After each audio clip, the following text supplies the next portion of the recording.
வணக்கம் Jai Hind. Making the unbreakable from Gen Z to a soldier நம்மளுடைய இந்திய ராணுவத்தை பற்றியான ஃபர்ஸ்ட் டிஜிட்டல் டாக்குமெண்ட்ரி 2 எபிசோடு ஏற்கனவே லைவாக இருக்குது. 3rd எபிசோடு இன்னைக்கு வரும். இதை மறக்காமல் எல்லாரும் பாருங்கள். அந்த 3 எபிசோடையும் சேர்ந்து பார்த்தீங்க அப்படின்னா உங்களுக்கு தெளிவாக ஒரு இந்திய ராணுவத்துக்குள்ளே நீங்கள் ட்ரைனிங்கில் நேரடியாக பார்க்குற மாதிரியான ஒரு அற்புதமான ஒரு ஃபீலிங் கிடைக்கும். எல்லார்ட்டையும் வைடாக இதை ஷேர் பண்ணுங்கள். இன்னைக்கு ஒரு பிரேக்கிங் அப்டேட் பார்க்க போகிறோம். இஸ்ரேல் கிட்டத்தட்ட நேரடியா துருக்கியை தாக்கியிருக்காங்க அப்படின்றதான் இங்க இருக்கக்கூடிய பிரேக்கிங் அப்டேட். துருக்கி ஒரு மிகப்பெரிய ராணுவத்தை கொண்ட நாடு, 3 லட்சத்துக்கும் அதிகமான ராணுவத்தை கொண்ட நாடு, ஒரு பெரிய நாடு. இப்ப இஸ்ரேலுக்கும் இவங்களுக்கும் நேரடியான பிரச்சனை எங்க வருது அப்படின்னு பாத்தீங்கன்னா இதற்கான பதில் சிரியால இருக்கு. சிரியால இருக்கக்கூடிய அலெப்போ ஏர்பேஸ்ல தன்னோட கிட்டத்தட்ட 200 கனரக வாகனங்கள் மற்றும் ராணுவ டேங்கிகளை துருக்கி எடுத்துட்டு வரதுக்கு ட்ரை பண்றாங்க. அந்த விமான தளத்தின் மீது ஒரு கடுமையான ஒரு விமானப்படை தாக்குதலை நடத்தியிருக்கு இஸ்ரேல். இது ஒரு ஷாக்கிங்கான நியூஸ். ஏன்னா ஜஸ்ட் ஒரு வாரம் முன்னாடி ஆகஸ்ட் 7ஆம் தேதி தான் இதோடைய இந்த மெக்கா அக்ரிமெண்ட் அப்படின்றத பார்த்தோம். துருக்கி, சவுதி, பாகிஸ்தான் 3ம் சேர்ந்து ஒரு நேட்டோ ஸ்டைல்ல ஒரு கூட்டணி அமைச்சாங்க. இதுக்கு நேரடி எதிரியா இஸ்ரேல் இருப்பாங்க அப்படின்றது ஒரு பக்கம் நம்ம சொல்லியிருந்தோம். இந்தியா இன்னொரு எதிரியா அவங்க பாக்குறாங்கன்றதும் சொல்லியிருந்தோம். இப்ப இஸ்ரேல் நேரடியா களத்துல குதிச்சிருக்காங்க. என்ன நடக்குதுன்றத பார்ப்போம். ஆகஸ்ட் 18 விடிய காலையில் இஸ்ரேலோடைய போர் விமானங்கள் அபு அல் துஹர் அப்படின்னு சொல்லக்கூடிய மிலிட்டரி பேஸ், இது எங்க இருக்கு அப்படின்னு பாத்தீங்கன்னா சிரியாவில் இருக்கக்கூடிய இட்லிப் ப்ராவின்ஸ்ல இருக்குது. அதாவது வடமேற்கு சிரியாவில் இருக்கக்கூடிய ஒரு இடம். 8 முறை இது மேல கடுமையான தாக்குதல் நடத்திருக்கிறாங்க. இது இங்க இருக்கக்கூடிய அந்த விமான தளத்துடைய ரன்வே மற்றும் அங்க இருக்கக்கூடிய ஹேங்கர் ஸ்டோரேஜ் ஃபெசிலிட்டிஸ் அப்படின்றது இது வரைக்கும் சிரிய தரப்புல பெரிய அளவுக்கான கேஷுவலிட்டிஸ் எதுவும் ரிப்போர்ட் பண்ணல. இது ரொம்ப முக்கியமான விஷயம் என்ன அப்படின்னு பாத்தீங்கன்னா இந்த குறிப்பிட்ட இராணுவ தளம் அப்படின்றது சிரியா துருக்கி எல்லையில இருந்து ஜஸ்ட் ஒரு 70 கிலோமீட்டருக்கு உள்ள இருக்கக்கூடிய ஒரு ஏரியா. அலெப்போ அப்படின்னு சொல்லக்கூடிய ஒரு மிகப்பெரிய சிரிய நகரத்துக்கு ஜஸ்ட் 20 கிலோமீட்டர் வெளியில இருக்கக்கூடிய ஒரு மிக முக்கியமான ஏர்பேஸ். இந்த ஏர்பேஸ் 2013 இருந்து அவுட் ஆஃப் சர்வீஸ்ல இருந்துச்சு. ISIS அந்த கோலோச்சன காலத்துல இருந்து இது அவுட் ஆஃப் சர்வீஸ்ல இருந்துச்சு. சிரியாவில் இருக்கக்கூடிய மிகப்பெரிய ரன்வே கொண்ட ஏர்போர்ட் அப்படின்றது இதுதான். இந்த விமானத்தளம் மட்டும்தான் உங்களுக்கு ஹெவி கார்கோவை ஹேண்டில் பண்ணும். இது அசாட், அதாவது அசாத் இதுக்கு முன்னாடி இந்த சிரிய அதிபர் இருக்கக்கூடிய டைம்ல ஒரு கமாண்ட் அண்ட் கண்ட்ரோல் ஹப்பாவும் 25th டைகர் ஃபோர்ஸஸ் டிவிஷன் ஒரு முக்கியமான படைப்பிரிவோடைய தளமாகவும் அது இருந்துச்சு. இப்ப ட்ரிகர் எங்கிருந்து வருது அப்படின்னு பாத்தீங்கன்னா ஒரு துருக்கியோடைய ராணுவ அதிகாரிகள் கொண்ட ஒரு டெலிகேஷன் சிரியாவை விசிட் பண்றாங்க ஒரு நாளைக்கு முன்னாடி. இப்ப இருக்கக்கூடிய அல்ஷுரா ஒரு ISIS முன்னாள் பயங்கரவாதி அப்படின்றது நம்ம எல்லாருக்குமே தெரியும். இந்த இடத்துல கிட்டத்தட்ட 200 ராணுவ தளவாடங்களை கொண்டு நிறுத்துறதுக்கு துருக்கி பிளான் பண்ணி அதை உள்ள எடுத்துட்டு வரும்போது அந்த உள்ள லேண்ட் ஆக முடியாத அளவுக்கு ஒரு கடுமையான யாரும் எதிர்பார்க்காத தாக்குதலை இஸ்ரேல் நடத்தின பிறகு நெத்தன்யாஹூ அவர்கள் என்ன சொல்றாரு அப்படின்னு பாத்தீங்கன்னா இந்த மாதிரியான செக்யூரிட்டி விஷயத்துல இருக்கிறபடி இருக்கணும். இந்த இடத்துல டமஸ்கஸ், அதாவது சிரியா இஸ்ரேல் கிட்ட போட்டிருக்கக்கூடிய அந்த ஒப்பந்தம் அப்படின்றது கிட்டத்தட்ட இப்ப இவங்க பிரீச் பண்றாங்க. துருக்கியோடைய துருப்புக்கள் உள்ள வந்துச்சு அப்படின்னா அது எங்களுக்கு ஒரு எக்ஸ்டென்ஷியல் த்ரெட், உங்களை நாங்க சும்மா விட மாட்டோம்னு சொல்லி ஒரு கடுமையான எச்சரிக்கை கொடுத்திருக்காரு. இப்போ அவருடைய எக்ஸாக்ட் வார்த்தைகளை நான் சொல்றேன். Israel repeatedly warns Syria that deployment would pose a threat to Israel security. Syria choose to ignore these warnings. Israel will not tolerate any threats to its security அப்படின்றதா. இங்க அவர் துருக்கியை நேரடியா குறிப்பிடல, ஆனா சிரியாவுக்கு ஒரு கடுமையான எச்சரிக்கையை கொடுத்திருக்காரு. அதன் பிறகு பாத்தீங்க அப்படின்னா we will not tolerate a Turkish military entrenchment in Syria that threatens Israel.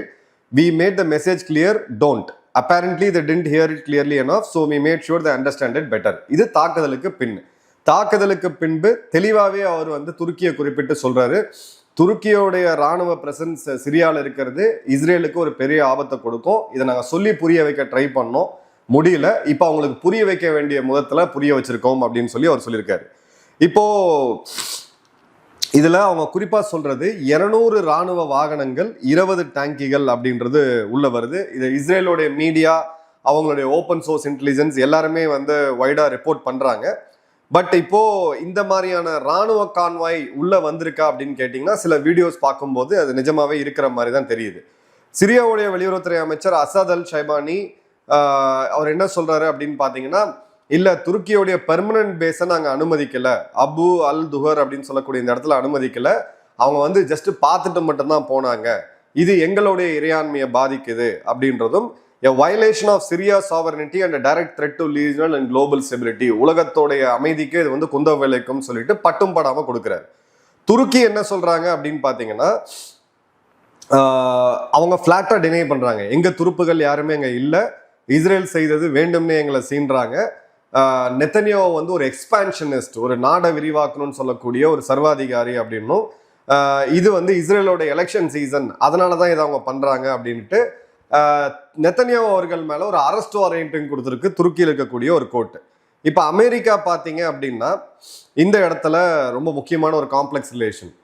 எர்தோவான் அமெரிக்காவுடைய அதிபரான ட்ரம்ப்போடைய மிக நெருங்கிய நண்பர், ஒரு நேட்டோ மெம்பர் நாடு துருக்கி. ஸோ துருக்கியை தாக்குனா நேட்டோட உறுப்பினர் நாடுகள்லாம் சேர்ந்து இஸ்ரேலை தாக்கணும்ன்ற ஒரு விதி இருக்கு. பட் நேட்டோ அது பேருக்கு தான் ஆர்டிகல் 5 இருக்க தவிர, சோவியத்துக்கு பிறகு NATO is dying its natural death அப்படின்றது நம்ம எல்லாமே சொல்லியிருந்தோம். இப்போ இந்த இடத்துல இந்த ஸ்ட்ரைக்ஸ் அவங்க என்ன சொல்றாங்கன்னா, America and unnecessary escalation that does not advance regional stability, தேவையில்லாத வேலை அப்படின்னு சொல்லி சொல்றாங்க. அதே மாதிரி இஸ்ரேல், சிரியா, துருக்கி இது வந்து ஒரு ஃபியூஷன் செல் மெக்கானிசம், இந்த 3 நாடுகளும் ஒருங்கிணைந்து ஒன்று கொண்டு வரணும் அப்படின்றதும் ட்ரம்ப் வந்து நேரடியாக இதை பற்றி நான் பேச்சுவார்த்தை நடத்துறேன் அப்படின்னு சொல்லியிருந்தாரு. இப்போ இதுக்கு பக்கத்தில் இருக்கக்கூடிய கத்தார், ஈஜிப்ட், சவுதி அரேபியா 3 நாடுகளும் ஜஸ்ட் கண்டனம் தெரிவித்து ஒதுங்கிட்டாங்க. ஏன்னா சவுதி அரேபியாவுக்கு உள்ளுக்குள்ள ஒரு சந்தோஷம் இருக்கு, துருக்கி வீக் ஆகிறது ஒரு சந்தோஷம் இருக்கு. ஏன்னா ரெண்டுமே இந்த சுன்னி இஸ்லாம் வேர்ல்டோடைய தலைவனா யார் வரணும் அப்படின்ற ஒரு பெரிய போட்டி வச்சிருக்காங்க. பெரிய ராணுவ கட்டமைப்பு துருக்கி கிட்ட இருக்கு, ஆனா பணம் இல்லை. சவுதி கிட்ட பணம் இருக்கு, ஆனா ராணுவம் இல்லை. அதனாலதான் இந்த பேக்ட் எல்லாம் அவங்க போடுறாங்கன்றத பாக்குறோம். இப்ப இந்த இடத்துல 20 டாங்கிகள் 200 வண்டிகள் வந்ததுக்காக துருக்கி இவ்வளவு பெரிய தாக்குதலை நடத்தினாங்களா அப்படின்னு பாத்தீங்கன்னா கண்டிப்பா கிடையாது.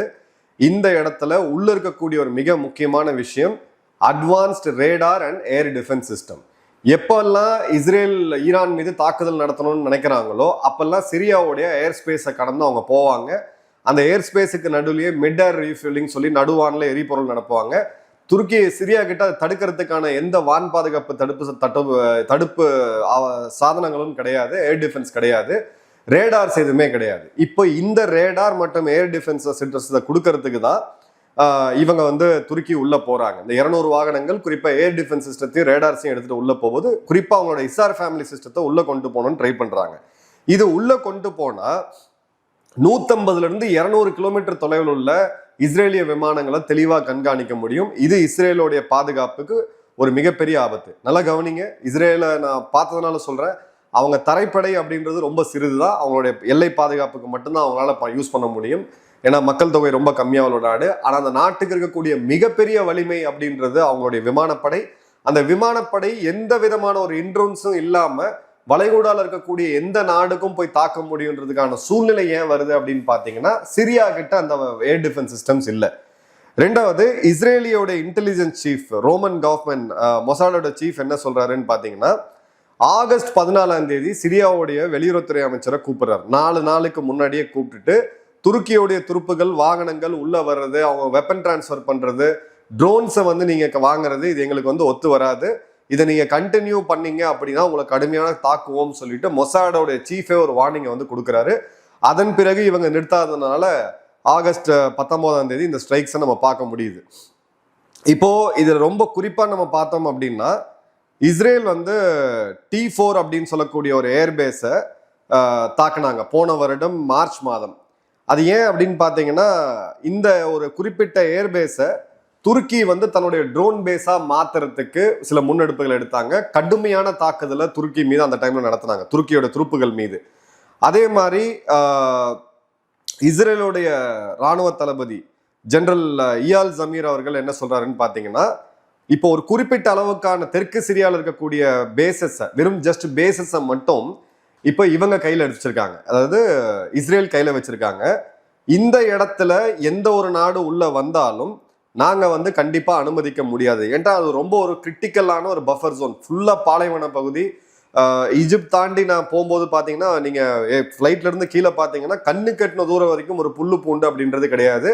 நடுவுல வந்து இந்த மிலிட்டரி பேஸ் அப்படின்றது வரும். ஸோ கிரிட்டிக்கலான சுச்சுவேஷன்ல இப்போ வெஸ்ட் ஏஷியா போயிட்டு இருக்கக்கூடியதை நம்ம தெளிவாக பார்க்க முடியுது. இப்போ இஸ்ரேலுடைய பாதுகாப்புத்துறை அமைச்சர் இஸ்ரேல் கட்ஸ் அவர்கள் என்ன சொல்றாருன்னா, Erdogan is dragging Turkey into a dangerous adventure in Syria. Israel will not allow any actor to threaten its security அப்படின்றது அங்க இருக்கக்கூடிய பாயிண்ட். இப்போ ஒரு மிகப்பெரிய ஸ்ட்ராட்டஜிக் பிக்சர் இதுல நம்ம உள்ள கவனிச்சோம் அப்படின்னா, பஷார் அல் அசத் வீழ்த்தப்பட்ட பிறகு 2024 டிசம்பர்ல ரஷ்யா மற்றும் ஈரான் ஆதரவு உள்ள அரசு வந்து வீழ்ந்த பிறகு அல்ஷுரா வராப்ல. அல்ஷுரா யாரும் ஒரு முன்னாள் ISIS உடைய பயங்கரவாதி.